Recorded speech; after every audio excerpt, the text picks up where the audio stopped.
Good afternoon, শুভ দুপুর। আজকে আমার লাঞ্চ মেনুতে কি কি আছে সেটা তোমাদের সঙ্গে শেয়ার করছি।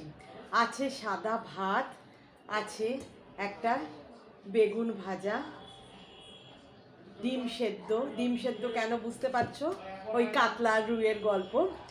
আর আছে মুসুর ডাল, ফোড়নে পেঁয়াজ আর কাঁচা লঙ্কা দিয়ে মুসুর ডাল।